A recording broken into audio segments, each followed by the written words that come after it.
Baik. Assalamualaikum warahmatullahi wabarakatuh. Perkenalkan, nama saya Nurlela. Saya dari kelompok 1, yaitu mengenai tentang pendidikan Pancasila dengan NPM 221696. Di sini saya akan menerangkan mengenai materi tentang ringkasan tujuan pendidikan Pancasila. Tujuan pendidikan Pancasila yaitu untuk menumbuhkan wawasan kesadaran berbangsa dan bernegara. Jadi tujuannya yaitu untuk menumbuhkan wawasan kesadaran berbangsa dan bernegara. Jadi secara khusus tujuan pendidikan Pancasila itu terkandung di dalam tujuan pendidikan nasional, yaitu meningkatkan manusia yang berkualitas, berintek, berbudi pekerti luhur, dan masih banyak lagi yang lainnya. Jadi untuk menumbuhkan rasa kesadaran, sikap, perilaku yang bersendikan nilai-nilai Pancasila, maka dilaksanakanlah pendidikan Pancasila. Maka dari itu pendidikan Pancasila sebagai salah satu mata kuliah yang harus ada untuk membangun kepribadian di perguruan tinggi. Dan yang kedua yaitu manfaat pendidikan Pancasila. Manfaat pendidikan Pancasila yaitu selain untuk ideologi kita, bagaimana sih Pancasila itu menjadi ideologi bagi kehidupan kita. Pancasila itu sebagai dasar ideologi kita, bagaimana sih secara baik memahami atas Pancasila tersebut dari kelimanya, yaitu Pancasila. Kemudian yang pertama yaitu ketuhanan yang Maha Esa, yang kedua yaitu kemanusiaan yang adil dan beradab, 3 persatuan Indonesia, 4 kemusyawaratan yang dipimpin oleh hikmat kebijaksanaan dalam permusyawaratan perwakilan, yang kelima yaitu keadilan sosial bagi seluruh rakyat Indonesia.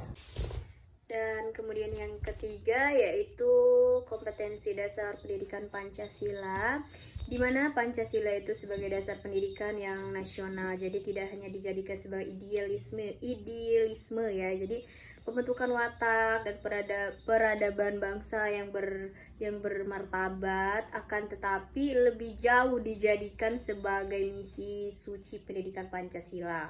Jadi Pancasila ini sebagai misi suci yang harus dilaksanakan sebaik-baik mungkin ya, karena kemudian kompetensi juga merupakan standar atau tolak ukur sih, bagaimana sih tolak ukurnya yang harus kita laksanakan terhadap kemampuan atau kecakapan seseorang gitu, mengenai hal-hal tersebut dengan baik kita laksanakan. Jadi tolak ukurnya itu harus kita pertimbangkan lah ya, bagaimana sih Pancasila itu harus dijadikan sebagai tolak ukur sebaik-baik mungkin, karena Pancasila itu merupakan idealisme yang sangat penting bagi kehidupan kita, kehidupan sehari-hari kita.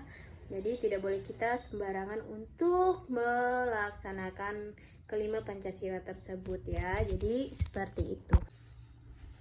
Jadi menurut para ahli juga ya, menurut para ahli Warso Suharjo S 2004 merumuskan kompetensi yang diharapkan dari pendidikan Pancasila di perguruan tinggi itu ialah seperti kompetensi filosofi itu, jadi yaitu mampu memahami dunia tempat kita hidup ini secara rasional. Jadi dia tuh mampu loh memahami dunia kita, tempat kita hidup itu secara rasional. Kemudian yang kedua yaitu filosofi mengenai tentang filosofi kultural, di mana filosofi kultural itu ia mampu menempatkan diri secara benar di tengah-tengah kehidupan. Jadi dia tuh menempatkan dirinya itu secara baik dan benar ya, tidak asal-asalan untuk di kehidupan masyarakat, sosial maupun individu. Jadi tidak sembarangan ya untuk menempatkan kehidupan kita berbaur dengan masyarakat itu seperti apa sih gitu ya. Jadi kita harus mampu bersosialisasi kepada masyarakat, dimana karena orang juga membutuhkan bantuan kita juga membutuhkan bantuan mereka. Jadi kita itu harus berbaur dengan lingkungan kita di mana kita tempat tinggal. Kita harus mampu mengikuti aturan dan norma-norma yang telah ditetapkan oleh kampung tersebut. Jadi kita tidak bisa sembarangan untuk melanggar norma tersebut, karena kerukunan adalah nomor 1. Yang ketiga kemudian kompetensi historis, di mana kompetensi historis itu menjelaskan bahwa secara material Pancasila itu sudah terdapat di dalam kehidupan bangsa Indonesia di sepanjang masa.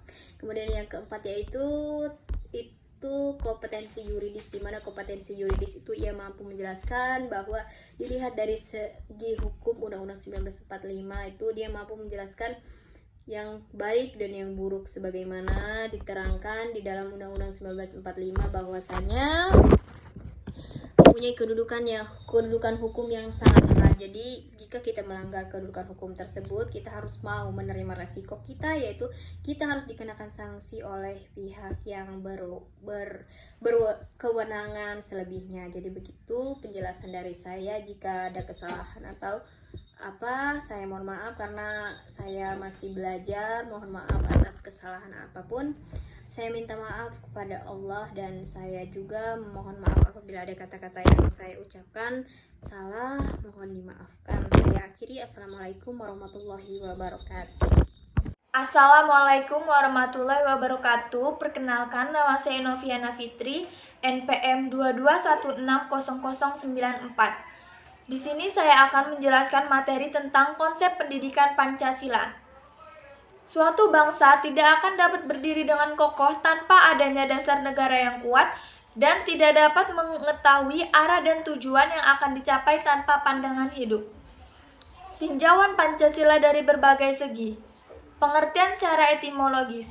Istilah etimologis berasal dari bahasa Sanskerta dari India yang memiliki dua arti. Pancasila. Panca artinya 5, sedangkan sila vokal I pendek artinya batu sendi, vokal I panjang artinya yang baik dan yang penting. Jadi, istilah etimologis adalah 5 aturan tingkah laku yang baik dan yang penting. Pengertian secara historis. Keinginan merumuskan dasar negara selanjutnya adalah diawali dengan sidang BPUPKI yang diketuai oleh Dr. Rajiman Widyodiningrat. Sidang ini dilangsungkan selama 4 hari dari tanggal 29 Mei sampai dengan 1 Juni 1945. Pidato pertama disampaikan oleh Mr. Muhammad Yamin pada tanggal 29 Mei 1945 yang menegaskan tentang negara kebangsaan dan tujuan kemerdekaan dengan dasar kedaulatan rakyat dan kedaulatan negara. Pidato kedua disampaikan oleh Mr. Supomo pada tanggal 31 Mei 1945 yang menekankan pada negara persatuan dan kebersamaan paham integralistik sebagai prinsip dasar negara. Pidato ketiga disampaikan oleh Insinyur Soekarno pada tanggal 1 Juni 1945 yang mengusulkan prinsip dasar negara terdiri atas 5 prinsip yang rumusannya adalah: pertama, nasionalisme; kedua, internasionalisme; ketiga, mufakat atau demokrasi; keempat, kesejahteraan sosial; dan yang kelima, ketuhanan yang Maha Esa. Yang ketiga, pengertian Pancasila secara istilah resmi. Istilah resmi adalah Pancasila atau 5 dasar yang diusulkan oleh Insinyur Soekarno pada tanggal 1 Juni 1945, tepatnya pada saat sidang BPUPKI. Pengertian Pancasila secara yudiris. Pancasila atau 5 dasar terdapat dalam tata urutan atau rumusan yang tercantum dalam alinea keempat Undang-Undang Dasar 1945 dan kemudian secara konstitusional menjadi rumusan yang sah dan benar sebagai dasar. Assalamualaikum warahmatullahi wabarakatuh. Perkenalkan, nama saya Jessica Artika Putri Santosa dengan NPM 22160061. Di sini saya akan menjelaskan tentang landasan pokok pendidikan Pancasila. Memilih Pancasila sebagai dasar filsafat negara adalah pilihan yang tepat bagi bangsa Indonesia. Pemahamannya yang benar terhadap Pancasila memerlukan rasionalitas, penjelasan yang logis terhadap Pancasila untuk memahami Pancasila secara baik dan benar, untuk kiranya mempelajari, mendalami, menghayati, dan selanjutnya mengamalkan dalam berbidang kehidupan. Dalam memahami Pancasila, kita perlu memahami terlebih dahulu landasan pokok Pancasila di perguruan tinggi, yaitu ada 4. Ada landasan historis. Memahami landasan historis pendidikan Pancasila berarti kita kembali memahami sejarah perjuangan bangsa Indonesia dalam mempertahankan serta merebut kemerdekaan atau upaya membebaskan bangsa.